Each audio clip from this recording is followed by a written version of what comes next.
আসসালামু আলাইকুম। আপনি যদি একজন ফরেক্স ট্রেডার হতে চান, তাহলে আপনার যে বিষয়গুলো খুবই ইম্পর্ট্যান্ট। প্রত্যেকদিন আপনার মার্কেট অ্যানালাইসিস করা প্রয়োজন।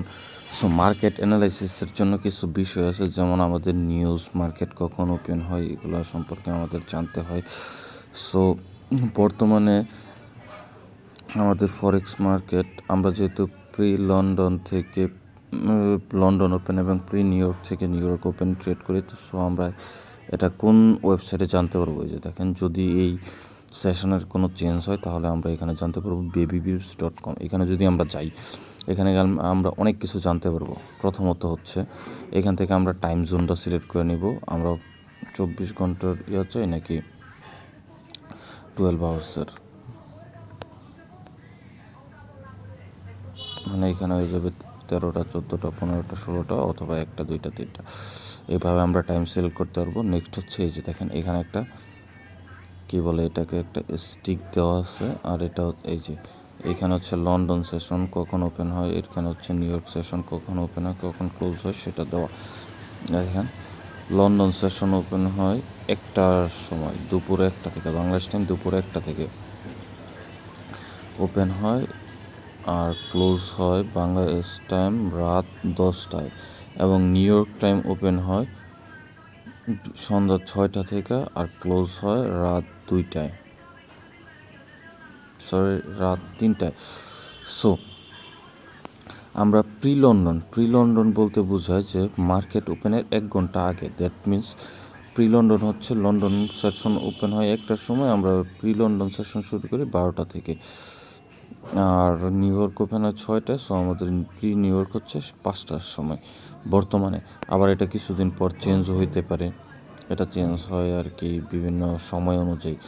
সো নেক্সট, আমরা যদি এই ওয়েবসাইটের যে টেক্সটগুলো আছে এইগুলো যদি আমরা পড়ি, তাহলে আমরা আরও অনেক কিছু জানতে পারবো। প্রথমত এটা হচ্ছে কোন সেশন কখন শুরু হয় সেটা সম্পর্কে জানতে পারবো। তারপর হচ্ছে কখন হাই ভলিউম হয়, এটা খুব ইম্পর্ট্যান্ট একটা বিষয়। হাই ভলিউম টাইম যদি আমরা দেখতে চাই, তাহলে আমরা দেখব এই যে লন্ডনের আগে থেকে লন্ডন ক্লোজ পর্যন্ত। তার ডেট মিনস কি, pre London, that means Sydney close to London, just a second, London close. So Sydney close কয়টায় হয়, জাস্ট এ সেকেন্ড, এই যে দেখেন সিডনি ক্লোজ হয় 12টার দিকে। আর আমি কি বলছিলাম, আমাদের প্রি লন্ডন হচ্ছে লন্ডন ওপেনের 1 ঘন্টা আগে। এই যে সিডনি ক্লোজ হয় 12টা থেকে, তখন থেকে হাই ভলিউম শুরু হয়। এই যে নিচের এইখানে দেখেন ভলিউম আস্তে আস্তে বৃদ্ধি পাচ্ছে। আর হচ্ছে লন্ডন ক্লোজ, দ্যাট মিনস 10টা পর্যন্ত, 12টা থেকে 10টা পর্যন্ত। এই 10 ঘন্টা আমাদের কাছে হাই ভলিউম টাইম থাকে, যখন আমরা ট্রেড করতে পারি। সো এটা হচ্ছে মানে আমাদের সেশনের বিষয়, যে কোন সেশন কখন শুরু হয়, কখন কি হয় সেটা নিয়ে। আরেকটা ওয়েবসাইট সম্পর্কে আমাদের জানতে হবে, সেটা হচ্ছে ফরেক্স ফ্যাক্টরি।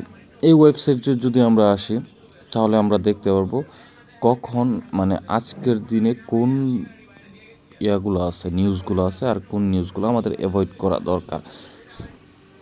সো এইখানে যদি দেখি, এখানে আজকে হচ্ছে 28 এপ্রিল দেখেন দুপুর 1টায়, 13টা মিনস দুপুর 1টায় আমাদের একটা আছে, নিউজ আছে, স্প্যানিশ আনএমপ্লয়মেন্ট রেট, আর এটা হচ্ছে ইউরোর জন্য বেশি ইফেক্টিভ।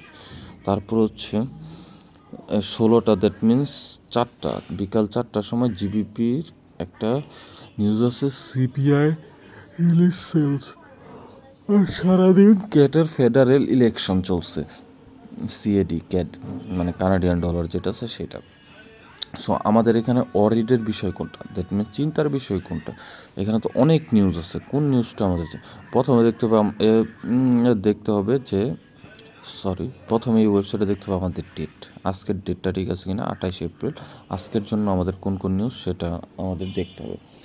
প্রথমে দেখাচ্ছে ইউরোর একটা নিউজ আছে, ইয়েলো কালার, দুইটা হচ্ছে জিবিপি ইউরোর ইয়েলো কালার, তারপর একটা হচ্ছে রেড কালার নিউজটা আমাদের জন্য বেশি ইম্পর্টেন্ট, যেহেতু আজকে ইলেকশন। দ্যাট মিনস ভলিউম নাও থাকতে পারে অল ডে, ক্যাডের ভলিউম থাকবে না, বাট আমরা যেহেতু ক্যাডে ট্রেড করি না, জিবিবি জেপিওয়াই আর হচ্ছে গোল্ড ইউএসডি, এই জিনিসগুলো আমাদের ভেতরটা করে। আর যদি কোনো ইউএসডির থাকে, যেমন এই যে এখানে কালকে ইউএসডির একটা নিউজ আছে যেটা সকল পেয়ারে ইফেক্ট ফেলবে। আর এছাড়া অন্য যেই কয়েনগুলো আছে, যেইগুলো আছে ওইগুলো অত ইফেক্ট ফেলবে না। আর আমরা যদি এই যে অ্যাকচুয়ালে যাই, তাহলে এখানে আমরা কিছু সেটিং চেঞ্জ করতে, অ্যাকচুয়াল না, এই যে এইখানে একটা ফিল্টার অপশন আছে, যা আমি যেহেতু ফোনে, এই জন্য আমার কাছে এরকম আসছে, যারা কম্পিউটার তাদের কাছে হয়তো অন্যরকম আসতে পারে। ফিল্টার, এই যে দেখেন এটাকে বলে ফিল্টার অপশন। এখানে যদি ক্লিক করি তাহলে আমাদের কাছে কিছু অপশন আসবে। এই যে দেখে এখানে 4টা টিক চিহ্ন আছে, রেড, তারপর এটা কী বলে, যাই হোক 2টা ইয়েলো, তারপরটা হচ্ছে অ্যাশ। রেডটা হচ্ছে আমাদের সবচেয়ে বেশি ইম্পর্টেন্ট। রেড কালার নিউজ যেগুলো থাকবে, এই যে এখানে তো দেওয়াই আছে, এই যে এরকম কালার দেওয়া থাকবে। তারপর হচ্ছে রেড কালারটা, তারপর এই যে ইয়েলো পর্যন্ত আমাদের কাছে মোটামুটি ইফেক্টিভ। আমরা এই যে এই চিহ্ন, এই যেগুলো লেস নিউজগুলো আছে লেস ইফেক্টিভ, সেগুলো আমরা আনটিক করে দেবো। আর এখানে যত ইভেন্ট আছে, ইভেন্টগুলো কোনো কিছুই আমরা আনটিক করবো না, যেটা আছে সেভাবে। এখন আমরা কোন কোন পেয়ারে ট্রেড করি, সেই পেয়ারগুলো রেখে বাকি পেয়ারগুলো আনসিলেক্ট করে দেব। যেমন আমরা ইউডিতে ট্রেড করি না, সিএডি ট্রেড করি না, ইউচিএফে ট্রেড করি না, সিএনওয়াইতে ট্রেড করি, জিবি ইউরোতে ট্রেড করি না, জিবিপি আর জিপিও এই দুইটাতে আমরা ট্রেড করি, এনজেডিতেই আমরা ট্রেড করি না, আর ইউএসডি এইগুলো আমাদের কাছে থাকবে, আর বাকিগুলো থাকবে না। সো এখন এই অ্যাপ্লাই ফিল্টার দিলে আমাদের দেখেন এখানে শুধু জিবিপির আছে, নিউজটা আছে, বাকি নিউজগুলো কিন্তু চলে গেছে। দ্যাটস মিনস আমাদের এখন আমরা যেই পেয়ারগুলোতে ট্রেড করি এখন শুধু সেই পেয়ারগুলোই থাকবে, বাকি পেয়ারগুলো থাকবে না। সো আমার মার্কেট অ্যানালাইসিস করতে গেলে আমার খেয়াল রাখতে হবে যে বিকাল 4টার দিকে আমাদের একটা নিউজ আছে যেটা আমাদের পেয়ারগুলোতে ইফেক্ট ফেলবে জিবিপির। দ্যাট মিন আমি যদি জেপিও ট্রেড করতে চাই, বিকাল 4টার যে নিউজটা আছে সেটা ইফেক্ট ফেলবে। সো এখন যদি মার্কেট অ্যানালাইসিস করি, সো 4টার দিকে আমি কোনো ধরনের ট্রেড করবো না। যখন নিউজ থাকবে, নিউজ থাকার 15 মিনিট আগে, যেহেতু আমরা 30 মিনিটে ইয়াগুলা কী বলে ক্যান্ডেলগুলো দেখে আমরা ট্রেড নেওয়ার চেষ্টা করি, অ্যানালাইসিস করি। সো আর 15 মিনিট আগে এবং 15 মিনিট পরে আমরা কোনো ধরনের ট্রেড নেব না। সো গোল্ডে আমাদের কোনো ধরনের নিউজ আমরা পাইনি, আমরা জিবিপিতে নিউজ পেয়েছিলাম। দ্যাট মিন জিবিপির সকল পেয়ারে এই নিউজটা ইফেক্ট ফেলবে। সো 4টার সময় আমরা এটা এখানে ট্রেড করা থেকে অ্যাভয়েড দূরে থাকবো। সকালে ভালো থাকবেন, সুস্থ থাকবেন। আসসালামু আলাইকুম।